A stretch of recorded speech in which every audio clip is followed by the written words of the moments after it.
call the meeting to order. Please call the roll. Dr. Williamson? Yes. Mr. Majors? Yes. Mr. Allen? Yes. Mr. Denton? Yes. Ms. Kelly? Yes. The next item on the agenda is the moment of silence to be led by our Board Vice President, Mr. Steve Allen.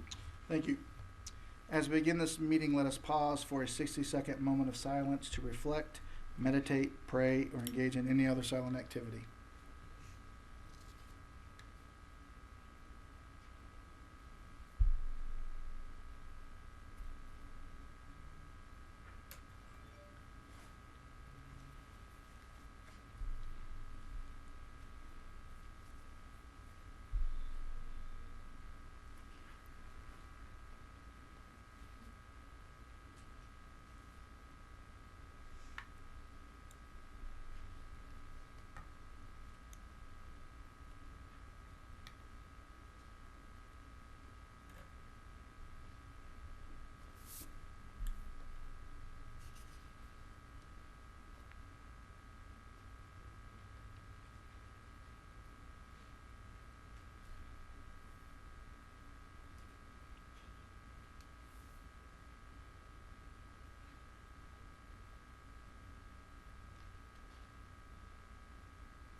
Thank you.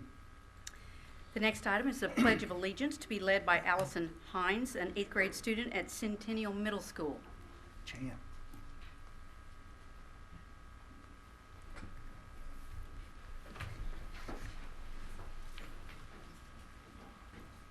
Salute, pledge. I pledge allegiance to the flag of the United States of America and to the republic for which it stands, one nation, under God, indivisible, with liberty and justice for all.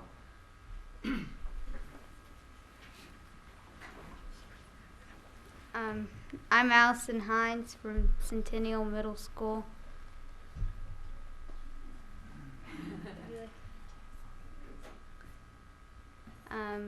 Centennial's a great school with well teachers, and it's a good school. So tell me, which class is your favorite right now? Well, my last hour wrestling. Oh, awesome. Now we know who you are.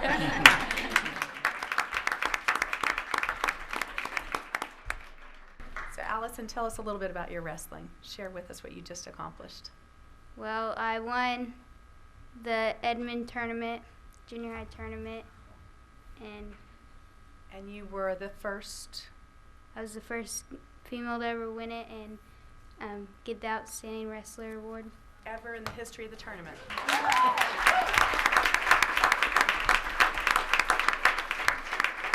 That's Allison, that's pretty incredible. That tournament's been going on 74 years. That's a big deal.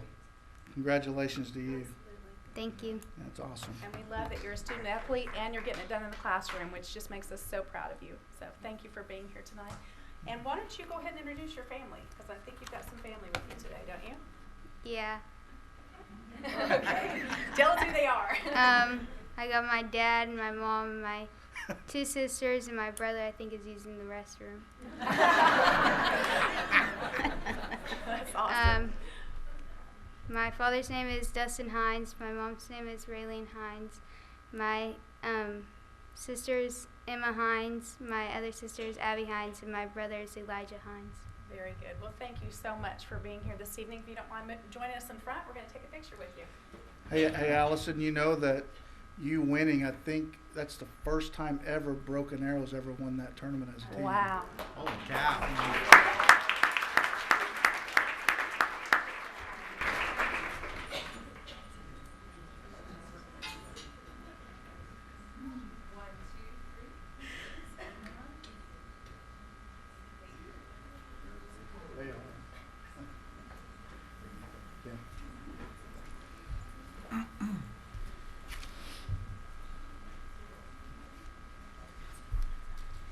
We got a lot of girl power going on in here tonight. don't we? That's right. I know. All right, the next item on the agenda is the formal adoption of the agenda. I do have an item that I am going to request to be removed, which is item number 56. So with that, There are no others that have been brought to my attention. I would certainly entertain a motion to formally adopt the agenda with the exception of item number 56. I recommend approval with the noted changes of item 56 being deleted. Second. We have a motion and second to formally adopt the agenda with the exception of item number 56, which is removed. The next item on the agenda are the minutes. Oh, I'm sorry. I just went too fast. That's okay. Thank you, Steve. Yes, ma'am. All right, go ahead. Dr. Williamson, Yes. Mr. Majors, Yes. Mr. Allen, Yes. Mr. Denton, Yes. Miss Kelly. Yes. All right, next item, the minutes of January 17th, 2017. If there are no questions, I would entertain a motion. Recommend approval. Second. We have a motion and a second to approve the January 17th, 2017 regular board meeting minutes. Please call the roll. Dr. Williamson, Yes. Mr. Majors, Abstain. Mr. Allen, Yes. Mr. Denton, Yes. Miss Kelly. Yes. I'm looking for my button. Mine popped up. Voting buttons don't show up. Mine did. No, mine didn't. Yeah. Do I you like need a to go button, back? yes.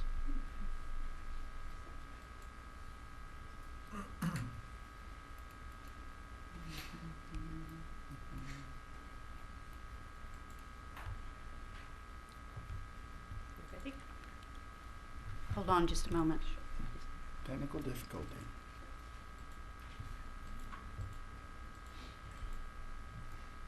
Here we go. You'll have to vote. You'll all have to vote again, please. There we go. Thank you. Okay. Thank you. It's done. Thank you.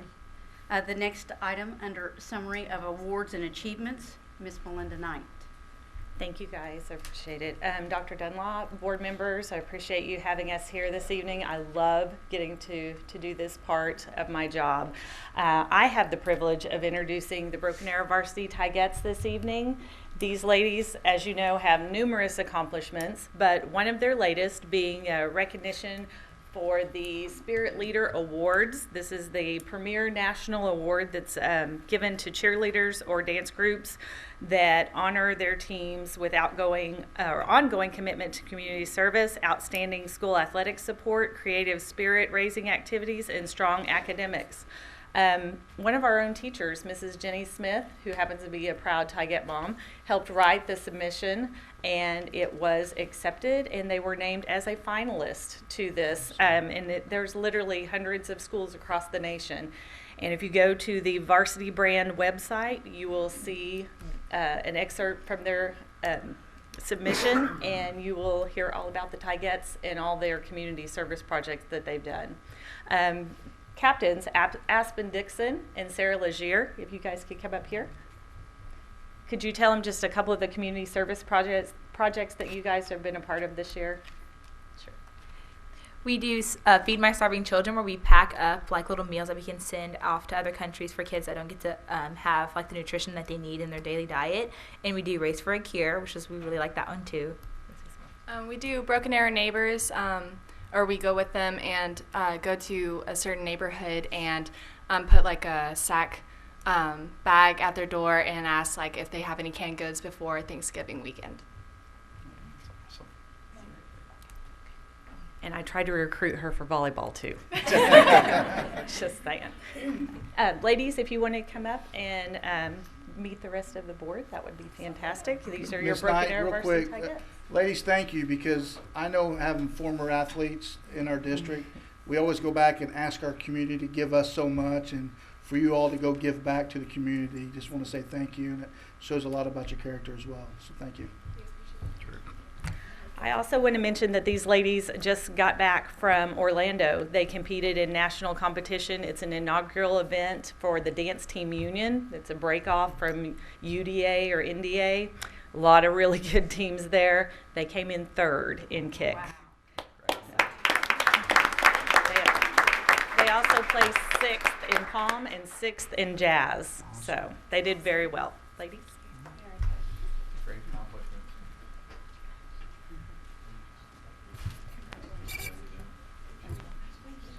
Thank you, ladies. Congratulations. Congratulations.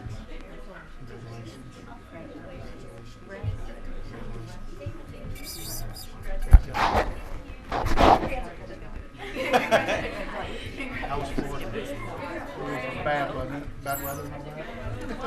Congratulations. Great job. Thank you. You get your picture? Yeah. Girl, Y'all want to all circle it. You're confusing us. You want to get a picture with them? You just guys stand want in to a line, ladies.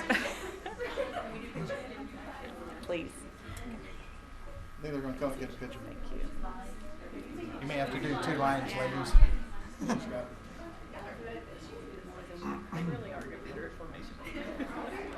Cheryl, you know you're going to have to be in the front. She's 6'1".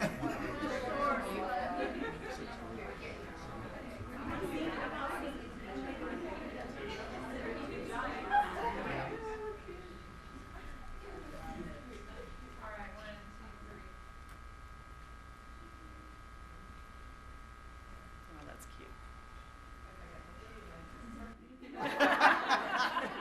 Great job, ladies.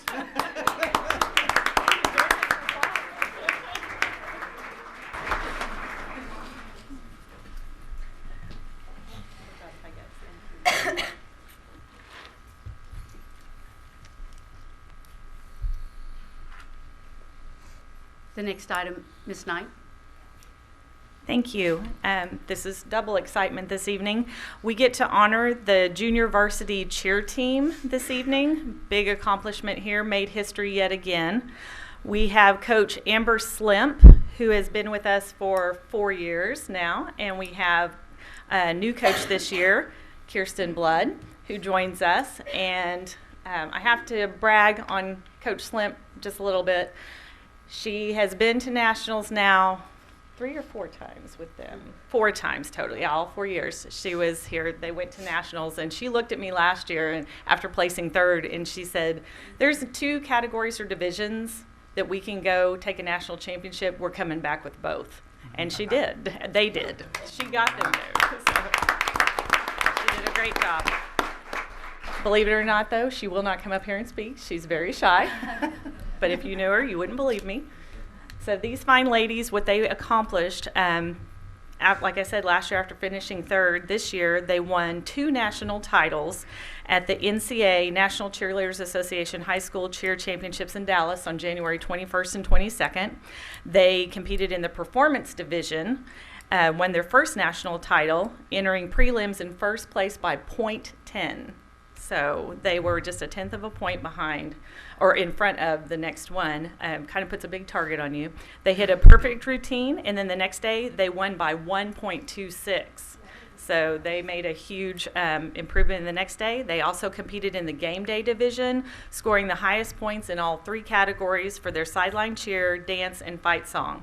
So they swept that competition, and they won a second national title in the game day division. They, in addition to those 3 categories, they took home 2 specialty awards that was given to various groups. They took superior showmanship and best use of stunts. So they pretty much brought home all the hardware.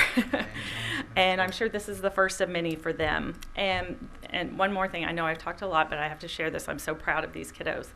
And I'm not going to cry when I say this. When they got their second national jacket, like you get to go to the back and you get your jacket, when they went to get their second one, they turned and said, can we get this one for our moms? So moms that have your jackets on tonight, you can show those. That's awesome.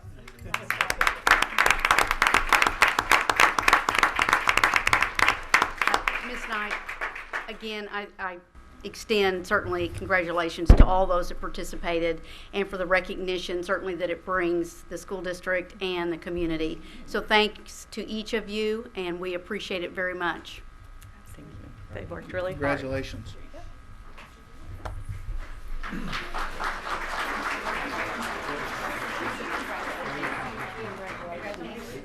Great job, Coach. I know. Great job, Coach. Great job, ladies. Congratulations. Congratulations. Congratulations. Great job. Great job. Good job. Good job. Good job. Good job. And congratulations. Congratulations. Congratulations. Great. Congratulations. Good job. Good job. Look at that. That is good job. Good job. That thing's bigger than you want. Good job. You gotta come around this picture. Congratulations. Great job. So who gets to go back next year? Y'all get to go back? All right.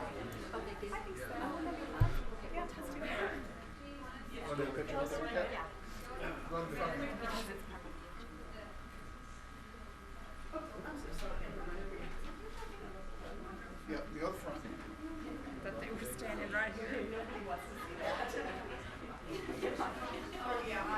That is so cool. Oh, goodness.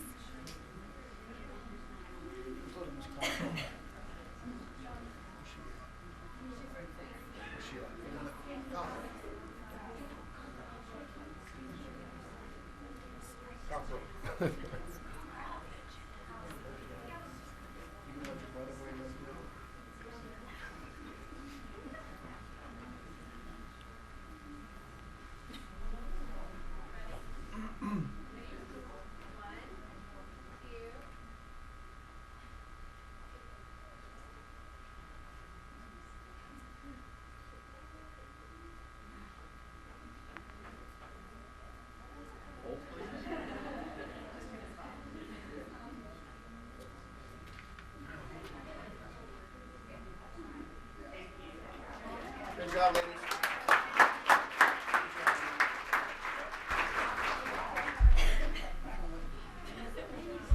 Make you be nice to you. They got sheriffs.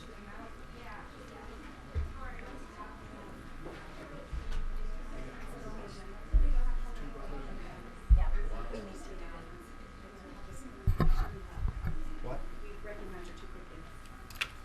Did they leave? Okay, I think it would be good, since we have it on the agenda, Mr. Ellett, if you'd go ahead and recognize her and what she's done. You may have some additional comments to make, and I think it's very appropriate for what she's accomplished. I'd like to just very quickly recognize Allison Hines one more time. She is at Centennial Middle School. She's an 8th grader, and she was at it's the 74th Ted Anderson Memorial Edmond Wrestling Tournament, which is the oldest wrestling junior high tournament in the state of Oklahoma. And they've never had a female win that tournament. She got to the finals and beat a young man from Edmond 2-1 to become the first female ever to win that tournament.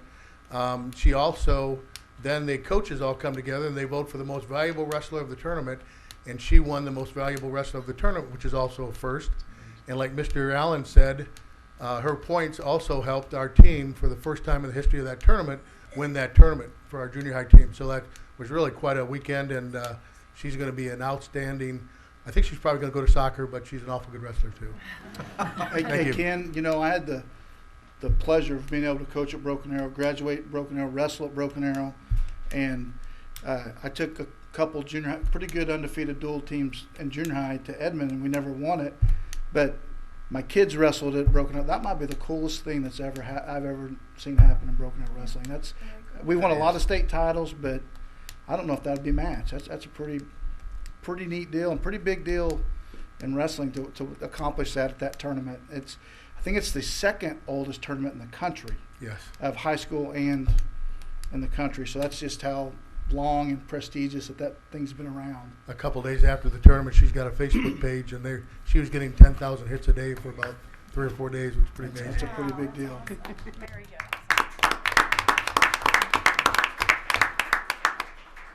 Thank you, Mr. Ellett, for bringing additional information on that. The next item under employment is Miss Natalie Ena.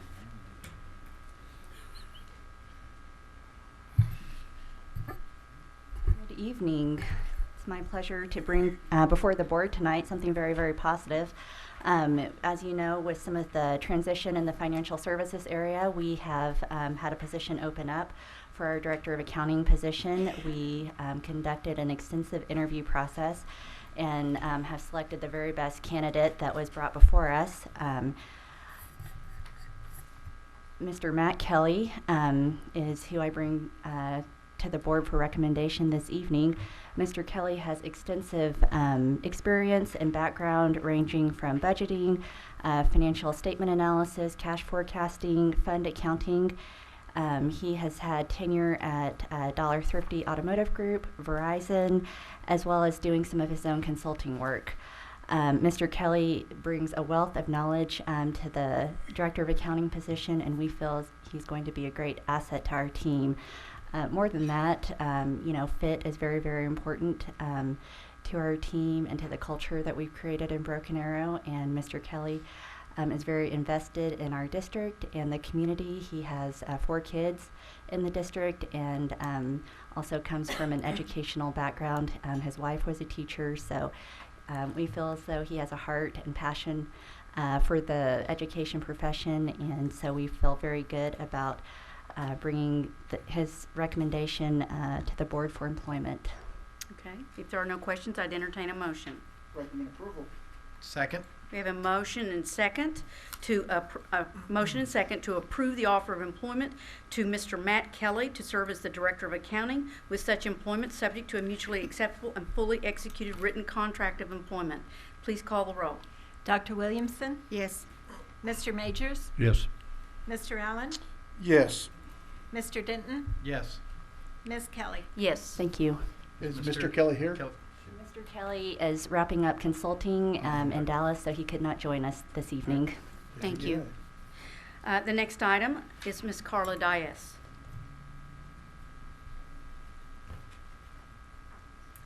Good evening, President Kelly, Dr. Dunlap, and members of the board. It's my privilege this evening to introduce a candidate that we are going to recommend for the principal position at Creekwood. It's actually an information item at this point, but will be under the consent agenda later. But we just wanted to make sure we had an opportunity for you to meet the new principal and to tell you a little bit about her tonight. We would like to welcome and recommend Ms. Rachel Kaiser for the principal of Creekwood Elementary. Rachel comes to us from Allen Independent School District in Texas. She has a wealth of experience over 11 years as a building principal. We had a committee do the interviewing process with teachers from Creekwood and some parents and ourselves, and we had a lot of candidates apply and interview. But Ms. Kaiser came to us with such great experience and great recommendations, and she also happens to be an Oklahoma girl, even though she's been in Texas, I think, 17 years. She grew up in Porter and went to Muskogee Public Schools, and so we're excited to welcome her to our team. Welcome back. If there are no questions, I'd entertain a motion. It's Oh, an it's information a- only. Well, Oh, I'm so sorry. Actually, You said that. that is my fault. I apologize. Okay. So I did not put the voting buttons on here, but it is an action item. If you want to vote now, we can do that, What? and I'll keep track of the votes. I think based on the language of the Okay. agenda item, we can do that. Okay. That'd be great. Make a motion to approve. Second. We have a motion and second to approve Rachel Kaiser, to approve her to offer employment to serve as the principal at Creekwood Elementary with such employment subject to a mutually acceptable and fully executed written contract of employment. Please call the roll. Dr. Williamson? There'll be no Yes. Mr. Majors? Yes. Mr. Allen? Yes. Mr. Denton? Yes. Ms. Kelly? Yes. And Ms. Kaiser has some special guests here. Would you like to introduce your family?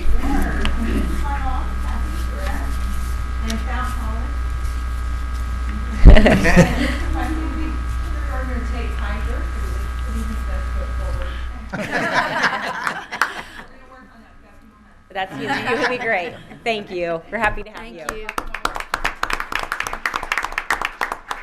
All right. The next item, Dr. Dunlop.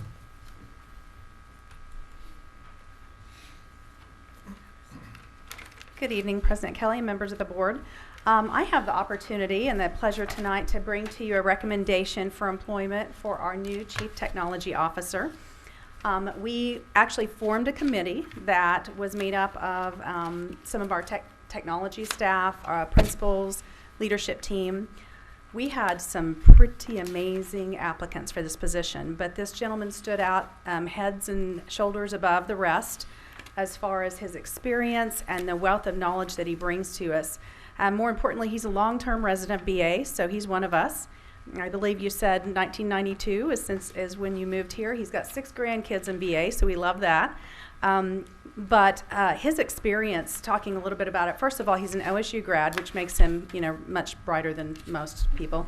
But he comes to us from Cypress Energy Partners, where he worked as their chief information officer.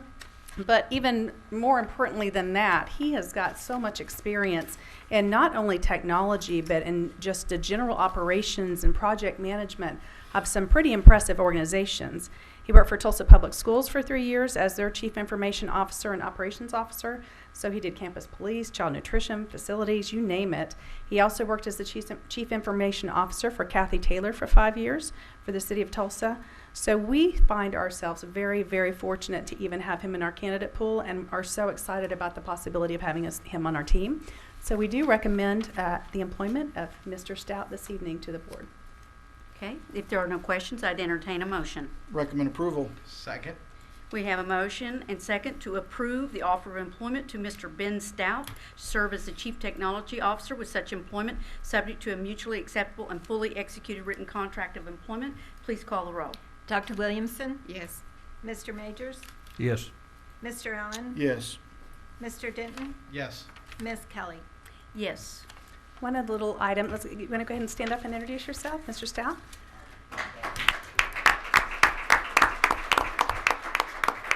Mr. Stout's wife also worked for us for a long time as a music teacher. She's taken a couple years off, and apparently she's singing tonight, so she couldn't be here. Too bad she didn't come to sing to us, but that's okay. Maybe next time. But she was a long-term employee, so we're thrilled to have you in the district. Thank you. Thank you. Stand. All right, the next item on the agenda are the comments from the public. Seeing that we do not have any, we'll move to the reports of the board. And so at this point in time, I'll introduce Miss Katie Cook to come to the mic. Good evening. I just wanted to update you on our Tigers Take on the Capitol initiative that we're doing.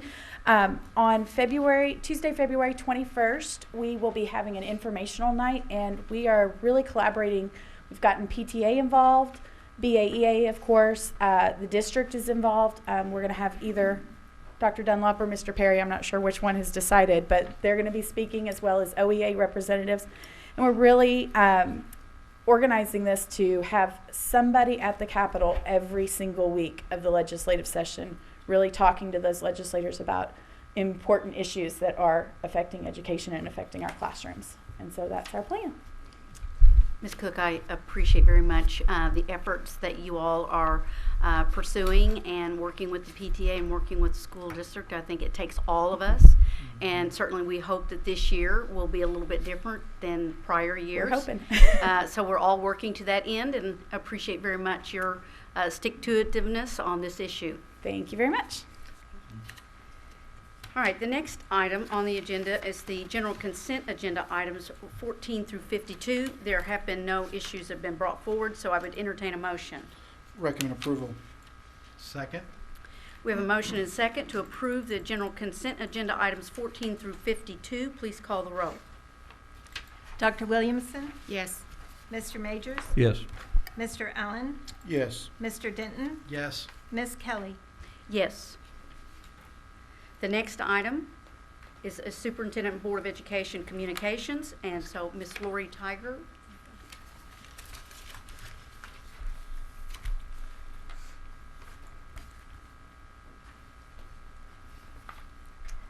Hey, good evening. You can tell it's my first time to report. I wasn't up and ready to go. Took me off guard. As we know, session began last week, and we appreciate so much what Katie is doing, because at this time there are over 200 bills written on different mandates for public education. So a lot of people have a lot more time than I do, but we'll see what happens. Governor Fallon did come to the table with $125 million. She's proposing $30 million for instructional and classroom resources, $35 million for flexible benefit increases, and $60 million for a $1,000 raise, but only for certain teachers. Her plan has been met with a lot of animosity, as you can imagine. There are so many bills out there right now to address flexible spending. Some increasing it, including families, some taking it away. There are so many bills out there for different teacher raises and how to get there and how much. There's really no way at this point to know what'll make it to the finish line on those types of things, but we're going to be monitoring and tracking all of those things. COSA has deemed the bill that of most concern to everyone is Senate Bill 187 by Senator Dahm, and I know he is a Broken Arrow. This bill eliminates any certification for superintendents. A lot of people are seeing this as a negative for public schools, to allow business people with no experience in education to come in and be the main leader for the district. Other bills of interest to school boards in particularly that we're watching does cap years of service to 16 years. So I know that would affect a lot of people on boards throughout Oklahoma. As I said, we'll continue to track and we'll continue to give updates, but with 200 on the table right now, it's just kind of hard to predict what'll come to the forefront. We know something will come to the forefront on teacher pay, but Michael Rogers' bill probably has the most traction right now as far as a $6,000 raise in steps. But again, just because it has the traction right now doesn't mean that that'll be the one that actually makes a difference. I think, go ahead. I was just going to say, Ms. Tiger, I did communicate with Nathan Dahm today about the bill because it has been of utmost concern, obviously, to school districts in Oklahoma. Just the sheer volume of legal knowledge and regulations and federal guidelines that you need to be an effective school leader in Oklahoma. The thought that you would not need a certification to do it is concerning. Not only that, you are leading an entire staff of certified teachers and principals, so that is equally concerning.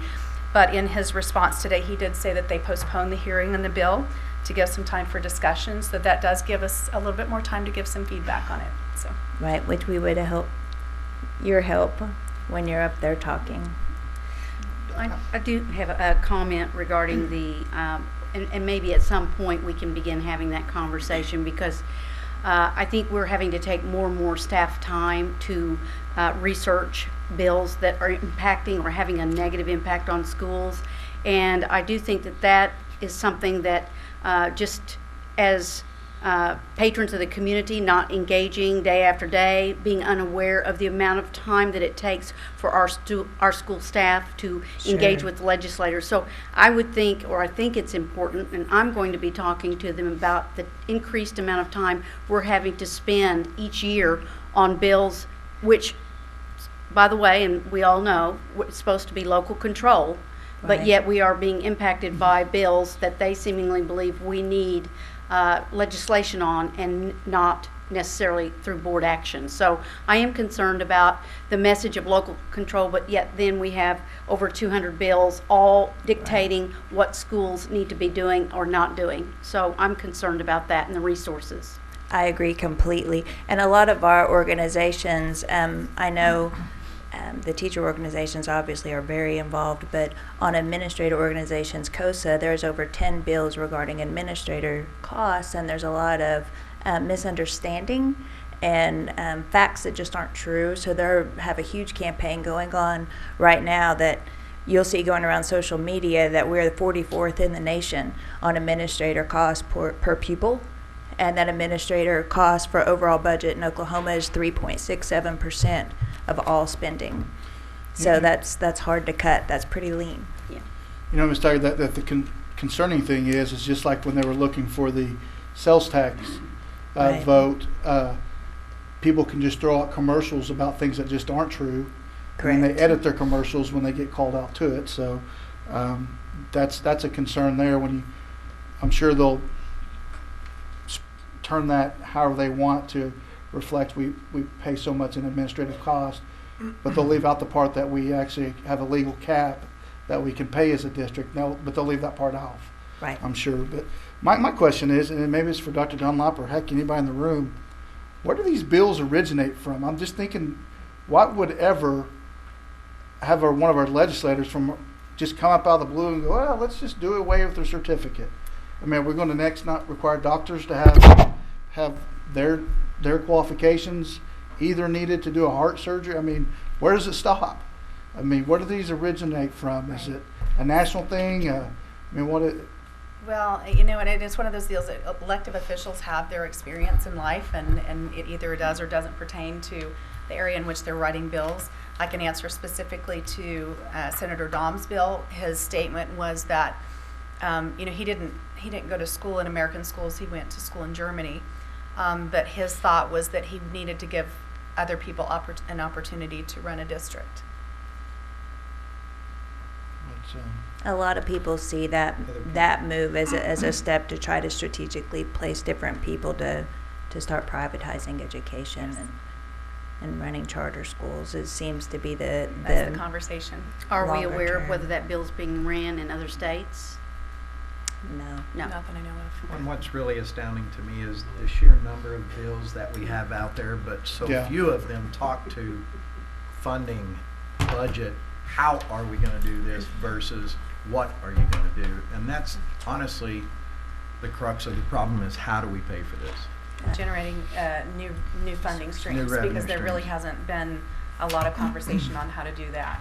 Agreed. And there's a lot of conversation right now also about bills that are actually costing us money, because they are actually writing bills that have already been deemed unconstitutional in the courts, that if Oklahoma does pass through, will take our already bleeding budget further in the hole, because we'll have to refight those battles. Right.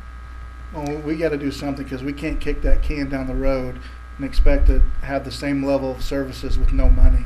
I mean, I think we're projected to have another budget shortfall again, 3 consecutive years in a row. And I know, and they want to talk about putting people in charge from the private sector of districts. Well, if those guys operated in the private sector like they were doing in Oklahoma City, they wouldn't have a job being 3 years in a budget shortfall. That's not possible. So the budgets or companies just don't lose money, and those large amounts of money, 3 years in a row, and expect to survive. So I don't know why they think school districts are any different. So that's my soapbox. I apologize. Now that I cheered everyone up in the room. If there are no other questions, thank you. The next item on the agenda, the strategic planning process, Dr. Dunlop.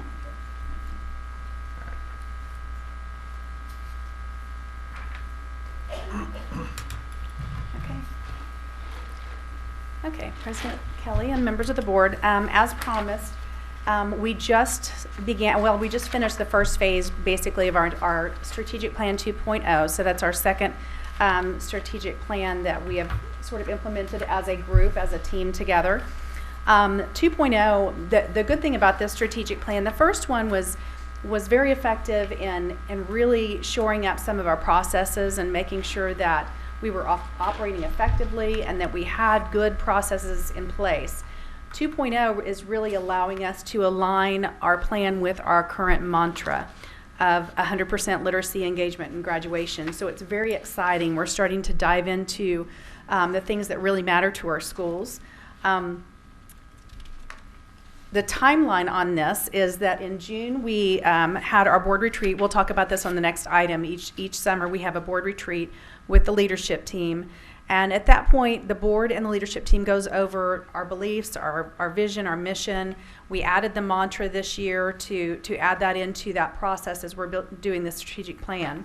Then in September, our strategic planning committee convened. We had a committee made up of parents, staff, and community members, and established 6 objectives and 14 strategies. Then November of 16, we had action teams that were formed. Each of those action teams were tackling those objectives and those strategies. Those teams really had a diverse group of stakeholders. Of course, we had parents and teachers and principals and leadership team, and all of our staff here at the Service Center were involved in that. These created action plans to support each of the strategies over 3 months. We also had a lot of principals and assistant principals involved in that, and counselors, so it was very effective. And then in February, just recently, our strategic planning committee reconvened, and we approved 19 action plans for recommendation to the board. Specifically about the planning committee, there are 34 members. They included various stakeholders. You can see the groups that were represented there: parents, district staff, community leaders, business leaders, and board members. And out of that, we came up with our action plan categories. Academic achievement was the first one, and of course, you know, this is important to all of us. This is why we're here. This is what we do. The objective from that was to define and address academic achievement focused on college and career pathways. The second one was engagement, and that was to create a culture that fosters personal relationships between students, staff, parents, and the community. The third, instructional technology, was to create individualized learning culture and an environment that is supported by sustainable technology. Human resources was to develop a comprehensive plan to improve the district culture. Finance was to develop opportunities to generate revenue. And then district development and configuration was to create a roadmap and plan to accomplish the configuration decision, obviously around the high school and the growth that our district is experiencing. Another positive thing that came out of this process is that we were able to develop a one-pager or strategic plan. So we'll be placing this on the website so that everyone will have access to it, and they'll be able to track and monitor our progress as we progress down this path. So our next steps, the board will consider the strategic plan for approval, and then at that point, once it is approved by the board, we'll assign those action plans to staff members. I'll work with Ms. Sherry Sides and Dr. Preston, who have been our facilitators, to assign these to our staff members. Then we'll come back and update the board in the fall of 2017 on our progress. My plan is to try to somehow demarcate on our board agenda items from this point forward, just if it is something that's ties to the strategic plan, because I think that will help us as a leadership team to kind of track our progress as well.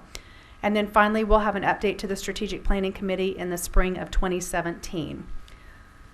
So with that, do we have any questions on the process that we have used or the strategic plan as we have it today? Well, Dr. Dunlop, I would certainly like to thank all that were involved in the strategic planning process. And I do agree with you that we have somewhat evolved after the first strategic plan. Moving into the second one, I think we're more focused.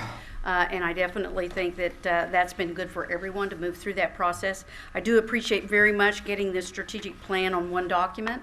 I think this is going to be good for our staff members and certainly for our public as well, to stay abreast of what we're doing. And then aside from that, I know the commitment and the amount of time that it takes to put something like this together. Certainly, we as a board are very appreciative, because this certainly maintains our focus in the right direction and what we're needing to do. And we don't govern that, but it's the community that tells us what we need to be doing. So I'm very appreciative of that, and just wanted to make that comment. We do know right now that this is an information item listed on the agenda, so we'll move forward then and then have the approval at a later date. Very good. Okay. All right, the next item on the agenda is has to do with the retreat. Dr. Dunlop. Yes. So as I mentioned earlier, every summer we do have a board retreat. It sounds like we're taking a luxury vacation. I promise we're not. We usually hole up in a room either in SUBA or somewhere local, and this is our chance to really plan. What we typically do is review our goals that we've had so far. We dive into data. We look and see, okay, well, here's what we tried to do. Were we successful? And if not, let's evaluate what we've done so that we can recalibrate and hit those goals. If they were important enough to be goals, then we need to keep working toward those. So this item is an opportunity for the board to discuss and set the date for the board retreat of this summer. Looking at some dates, this was a time period. We always talk about the first part of June, so this was a date that we typically have used, so that's why you see this as an action item with these two dates. If these are okay, certainly I would entertain a motion. If not, certainly it's up for discussion. Ms. Kelly, that is 2 days, right? Yes. 8th and 9th. Like as we normally do. Those days are fine with me. It's fine with me. Good. I would entertain a recommend motion. approval. Second? We have a motion and second to approve the posting of the June 8th and 9th, 2017 as the dates for the annual board retreat, and the retreat will be held at NSUBA. Please call the roll. Dr. Williamson? Yes. Mr. Majors? Yes. Mr. Allen? Yes. Mr. Denton? Yes. Ms. Kelly? Yes. The next item under Operations Services, Mr. Bob Tolomeo.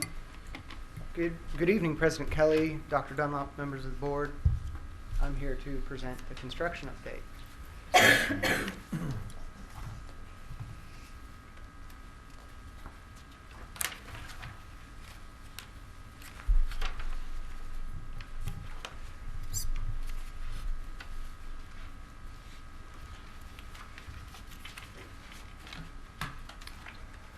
So we have quite a few projects going on.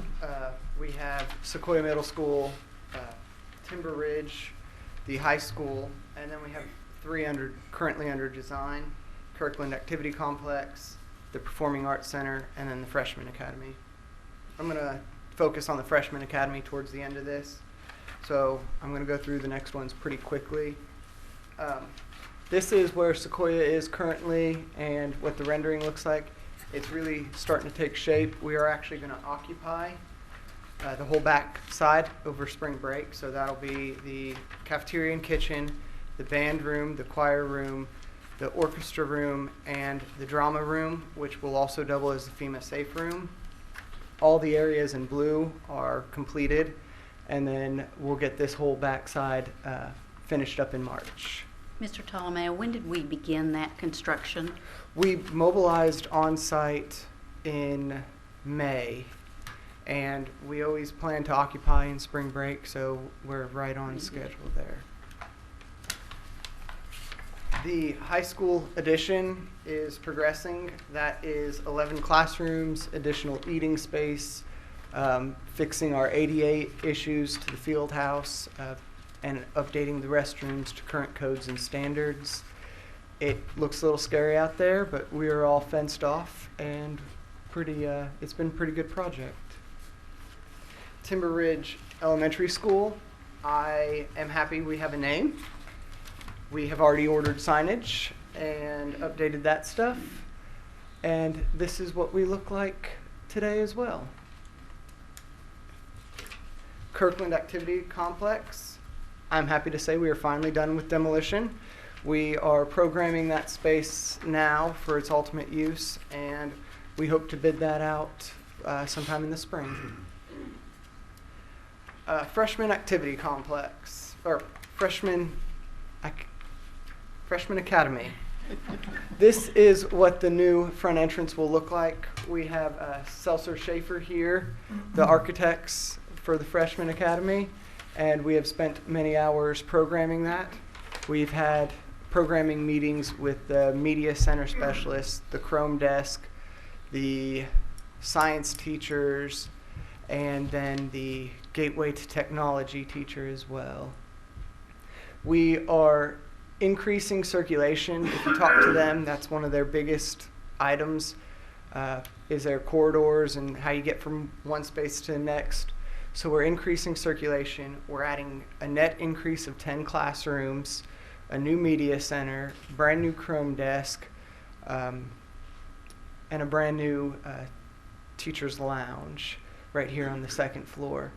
We are also adding some stairwells to get down, make it flow a little bit nicer, and we're also improving the site circulation by redoing the bus loop, and we're aligning First Street with our bus loop, and we're trying to work with the city to get a light there as well.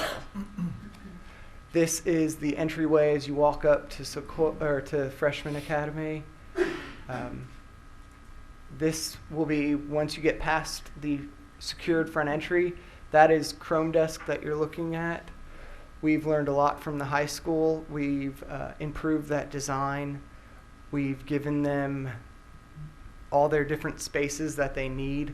Probably the thing we've learned most about is what the classroom needs to look like for that space.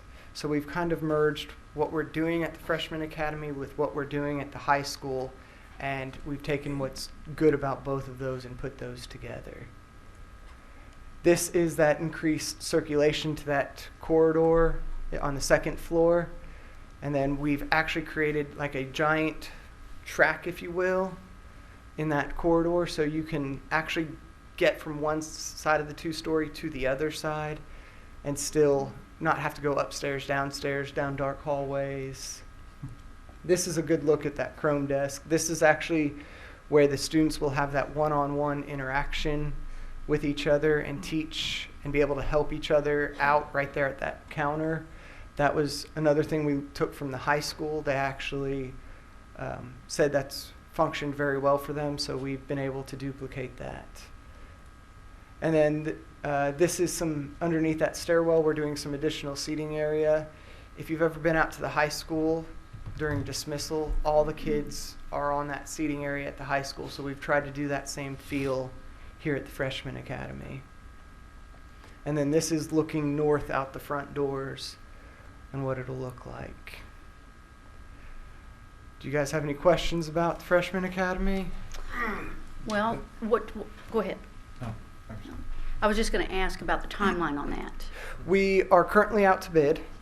We'll accept bids later this month, and we'll take it to the March board meeting. And we will mobilize on that site late May. And what that does for us is that gets the teachers talking and communicating, oh, they really are going to do construction in 2 weeks. I really need to get this last box packed. It really is going to be messy. It really is going to be dirty. And we have all those move meetings scheduled with the teachers at their faculty meeting in March. So we kind of let them get through spring break, and then they'll start to pack. And after spring break, that way there's not too many boxes in the way and stuff like that. And only the teachers that we're moving will have to pack, or that we're disrupting the classroom they'll be in will have to pack. We try not to make a habit of making the whole site pack, but in the case of Sequoia, the last summer we had to make the whole site pack. I imagine they're starting to get a little bit excited. I think it'll really hit home once we have a meeting later this week with them to present our final designs to them, and then once we meet with the whole staff in March, that's when it'll really hit home, and we'll be able to show them the nice, pretty pictures. These pictures were hot off the press, so they're brand new. Any other questions? I was just curious, in regards to the kind of traffic controller getting the city, is that pretty likely that we're going to get a light there?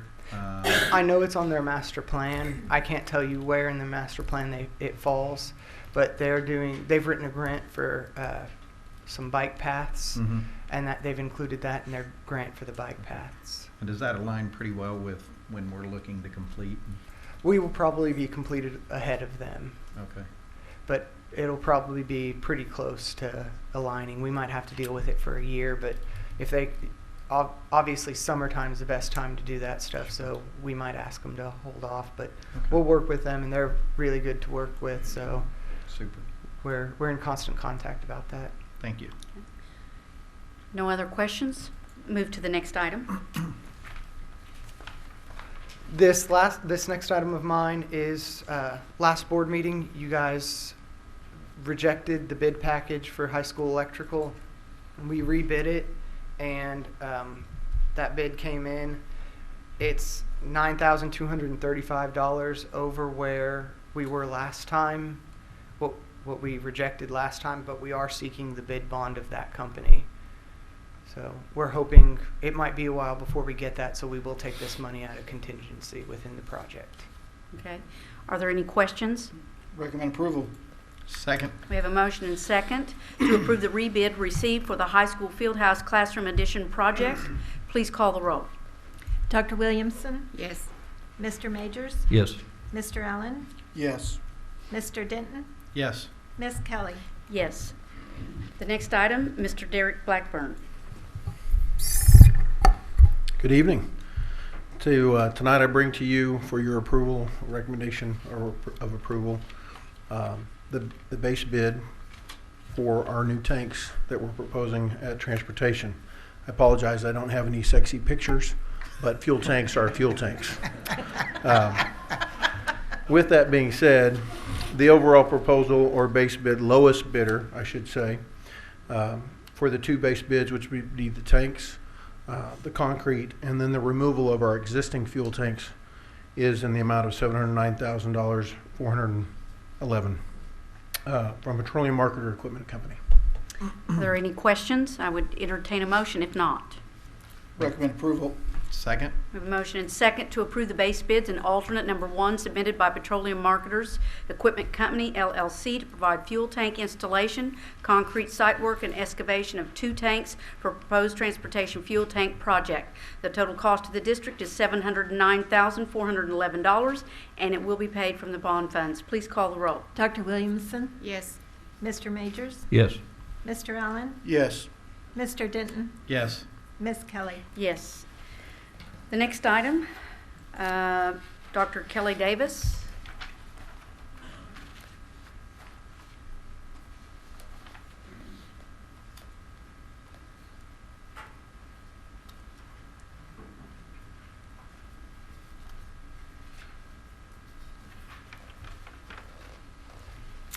Good evening, President Kelly, Dr. Dunlop, and other board members. Thank you for your time tonight. I do want to introduce Sherry Brooks. For those of you who don't know her, Sherry is one of our wonderful district school psychologists. Before Sherry came to our district, she was in another state that we won't mention, but has lots of experience with grant applications, with reviewing grants, with implementing grants, evaluating grants. So she just has this wealth of knowledge. She did approach me about applying for a grant for this district. And so we put our heads together and said, okay, if we wanted to apply for a grant, which grant would we apply for and what would it be for? We decided to apply for a Department of Education Innovation and Research grant.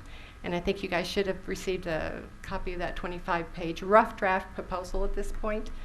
The idea of that proposal would be so that the district would apply those grants to address 2 absolute priorities. One of them is high-needs students, and the other one is school climate. And in addressing those needs in the way of providing multi-tier systems of support for our students with behavioral challenges. The grant would take place over 5 years. I won't go into a lot of detail about it because, like I say, you've got the application, but we are open to taking questions about that. Well, before maybe questions, I do want to acknowledge certainly the time that it takes to put a grant together. It is immense, and certainly want to thank you for taking that extra time. I know there are many times when something like that is so time intensive that individuals don't choose to fill out the grant information, but certainly this helps our students, which that's our focus, and I just wanted to say thank you, and then certainly open it up to any questions that anybody has. Thank you. I certainly couldn't have done this without Sherry. Well, and also want to thank you as well. This grant's for $800,000 every year for 5 years. That's amazing. Those are real dollars.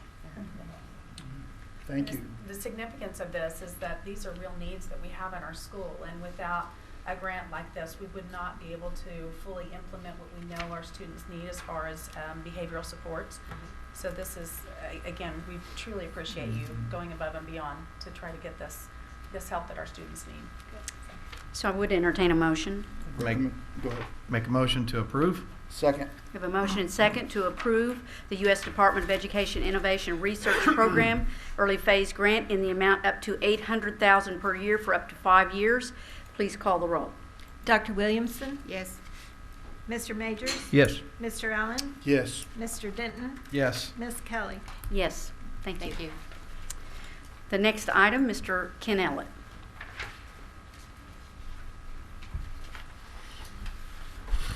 Good evening, President Kelly, Dr. Dunlop, Board. On January 25th, bids were opened by the Purchasing Director, Kathy Metavelis, for the purchase of football uniforms. BSN Sports submitted the lowest responsible bid for the uniforms for a total cost of $82,185. Football uniforms were last bid and purchased in March of 2013. I would like to point out that $55,000 of this will be purchased through the Booster Club. $27,000 will come out of bond money, which is designated as part of the football budget. And I ask you for your approval. Are there any questions? I'd entertain a motion. Recommend approval. Second. We have a motion and second to approve the bid submitted by BSN Sports for football uniforms for $82,185 to be paid with the bond funds and activity funds. Please call the roll. Dr. Williamson? Yes. Mr. Majors? Yes. Mr. Allen? Yes. Mr. Denton? Yes. Miss Kelly? Yes. Thank Thank you. you. Next item, Mr. Chuck Perry. President Kelly, Dr. Dunlop, members of the board, I'm here to present the 17-18 instructional calendar that the Instructional Time Task Force has been working on since late first semester. The Instructional Time Task Force is made up of teachers, administrators, and parents across the district, and they're the ones that primarily constructed the 17-18 calendar. We also did send out a survey over 2 items, and those were when to have the professional development days excuse me, after school starts, and there was a clear vote on to have those on the 31st of August and the 1st of September for our instructional staff to put on. And the second thing were excuse me, snow days, how they were calculated. In the past, we have set a last day of school, and if we've had inclement weather, we have added school days on after those days occur. Problem with that, the Instructional Time Task Force brought to the committee is that sometimes people have already planned vacations, and teachers have, and students have. So what we did, the survey result was clear that they wanted to go back, and I think we did this sometime years ago, where we build in 5 school days to the district calendar. And so the calendar will show a last day of school 5 days later. But contrary to a news report from Channel 8 this morning, we are not adding 5 days of school. If we don't need those days, we will deduct those and end on the same day that we have always done in that. So, Ms. Cook, please don't get alarmed. We're not adding 5 days to the calendar. It's basically models this year's calendar, and I think the good news is we are listening. I think listening is so critical to meeting the needs of families and meeting the needs of staff. This shows that, and I have seen, as I have said before, in the opportunities that I've had to visit about the calendar, it's much improved, it's much more informative, and we continue to improve it for our community. So I appreciate it very much. But if there are other questions or comments, certainly open it up to those. Mr. Perry, is there any way, and I know it has to be negotiated though, to set graduation that far ahead if we negotiated with our facility to use graduation, to where, like, if we approve this calendar, it has the actual graduation date for that year proposed in it? Are we able to negotiate we that could far easily ahead? we could easily add that on the calendar. That wouldn't need to be just a question I get. When to graduate? I don't know. And that's a great point, Mr. Allen, and it's something that we can add on there because it really doesn't change the date that's been approved by the board. So I will take that to our communications team, that graphic design, and they will add that. That's a great thing to add. In the past, we've been approving this very early in December, and we have not had the date, but now that we do, kind of bring this in line with approval with other school districts in February, and that's a great suggestion, and we'll get that taken care of. Thank you. Any other questions? Graduation is May 15th, by the way. Thank you. I know now. All right, I would entertain a motion. Recommend approval. Second? We have a motion and second to approve the proposed 2017-18 school year instructional calendar. Please call the roll. Dr. Williamson? Yes. Mr. Majors? Yes. Mr. Allen? Yes. Mr. Denton? Yes. Ms. Kelly? Yes. Thank you. Thank you. The next item, Miss Amanda Summers. Good evening. I bring to you tonight to ask for your approval of the 5 years support of a purchase for the purchase of a core switch. The total cost to the district is $82,971.65 and will be paid for with bond funds. Okay. Any questions? And if not, I would entertain a motion. Make a motion to approve. Second. We have a motion and second to approve the 5-year support for core switch. The total cost to the district is $82,971.65 and will be paid with bond funds. Please call the roll. Dr. Williamson? Yes. Mr. Majors? Yes. Mr. Allen? Yes. Mr. Denton? Excuse me. Yes. Ms. Kelly? Yes. Thank you. The next item under business services, Miss Natalie Ena.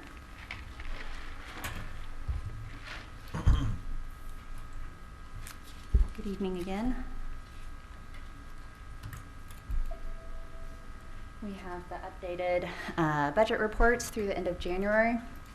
As you can see, in our general fund, we are still sitting at our midterm allocation of $46.6 million for our state aid allocation to date. An adjusted, revised allocation has not been released.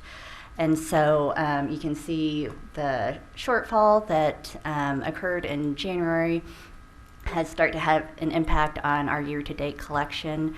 We are to receive our February payment this week, so I'll be monitoring that closely to see how that comes in. As of now, the state is still deeming it a cash flow management situation and not a full revenue shortfall. So we'll be monitoring that closely. Ad valorem, of course, January is our big month for collection in our ad valorem taxes, and we're pretty much on par with where we were last year, but we do have until March 31st to get all those collections. So we are, of course, hoping for another big payment through the end of March. State sources, you can see we're down because of the lack of funding in textbooks, professional development, ACE and ACE technology, and some other reduced allocations such as RSA. And we did receive professional development, but it was only about $20,000 in comparison with about $120,000, which is what we've historically received.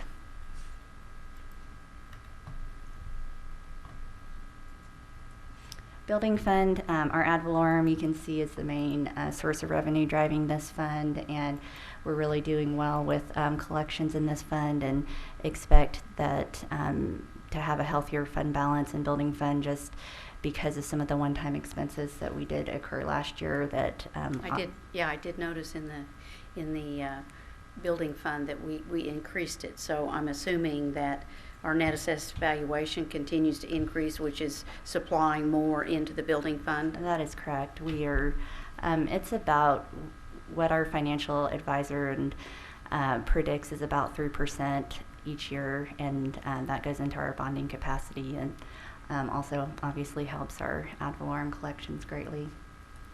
Child nutrition, the local and federal collections are on track with where we were last year. The state source is down just a hair because of fewer collection days in this month, but as I've mentioned before, they're a very self-sufficient fund, and they are on target to be where they need to be by the end of the year.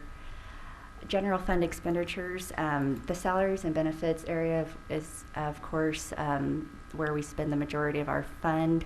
Some of the budget cut decisions that we made last year are reflected in these categories of reduction, and everything else is pretty much where we need to be.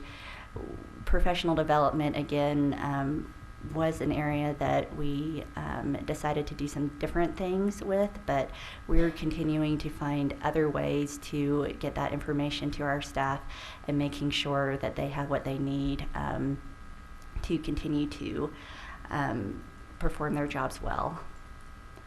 Building fund, as you mentioned, Ms. Kelly, we decided to shift some of the expenses where we could in building fund because of where we ended up last year, and we are looking at moving salaries and benefits as allowed to alleviate some of the pressure from general fund, and we did have some one-time expenses last year, so we are trying to build up our fund balance and utilize our building and bond funds to take some of the pressure off general fund. Child nutrition, the salaries and benefits are on par with where we were last year, and their really main other expense is in the supply area where they purchase their food and commodity and paper goods, and as a growing program, we expect the growth to accommodate the revenue that they're bringing in. And our fund balance, you can see where we ended up in 2016, and we'll be monitoring where the board wants to be for the end of this fiscal year. Every year, as April 1st draws close, that is our spending cutoff deadline for regular expenditures within the district. Of course, we still continue to function for summer school needs and the other items that continue to go on over the summer, but that is also the deadline for the state to produce a budget, a formal budget for us. They have not met that deadline in the past, but that is what we will be watching in legislation for. Ms. Ena, I do want to compliment certainly the finance staff because looking at all of our funds as it relates to expense, it's important to use some of those building funds to alleviate some of the pressure, as you said, on the general fund. I also am very thankful that we are very strategically looking at our bond funds and doing what we need to do there too to offset any stress on the general fund. So I continue to just want to thank each of you for doing the work there in the finance division and making sure that we're doing all we can. Thank you. I appreciate it. It's really all district administration that works collaboratively to look at this, so I appreciate that. Thank you. The next item on the agenda, Ms. Ena. My next item is a request to increase our general fund expenditure budget by $1.4 million. When we set the budget back in November, I was using the FBA allocations from August. We have since received the October 1 count from those, resulting in the majority of the increase. We also did receive our National Board Certified dollars, and so we will be paying those out to our employees. Okay. That is an action item, so I'd entertain a motion. Make a motion to approve. Second. We have a motion and second to approve the request to increase the general fund operating budget by $1,404,291. Please call the roll. Dr. Williamson? Yes. Mr. Majors? Yes. Mr. Allen? Yes. Mr. Denton? Yes. Ms. Kelly? Yes. Thank you. Thank you. The next item on the agenda is Ms. Donna Dollahan. Good evening. I'm here to give you the Treasurer's Report as of the end of January. Our cash balances report shows a total of $66,257,000 in assets for the district. The investments total $55,890,000. Our fund security and deposit report shows a total of $46,453,000 in collateral pledged to the schools. Our deposits that require collateral total $21,837,000, leaving an available balance of collateral to the district of $24,617,000. Any questions? This is an information, so are there any? Okay, thank you. Move on. In the activity funds, receipts as of the end of January have totaled $4,817,000. Disbursements totaled $4,073,000, with an ending cash balance in the activity funds of $3,080,000. Any questions on these? Thank you. Thank you. The next item is Ms. Kathy Metavelis. Good evening. My first item tonight is the change order report. And for the period of time January 12th through February 8th of 2017, we have change orders reflecting a decrease of $138,791.67. I would recommend your approval of those change orders. Are there any questions? Recommend approval. Second. We have a motion and second to approve the change order reports for all funds for the 2016-17 fiscal year. Please call the roll. Dr. Williamson? Yes. Mr. Majors? Yes. Mr. Allen? Yes. Mr. Denton? Yes. Ms. Kelly? Yes. Next item. Next item are the encumbrance orders reflecting $871,000. $871. I did learn this in school. So let me back up. $871,588.43 for encumbrances for January 12th through February 9th. And I'd recommend your approval of those encumbrance orders. I do have a question. Okay. Really not a question. I don't necessarily need an answer this evening. I just wanted to bring it forward.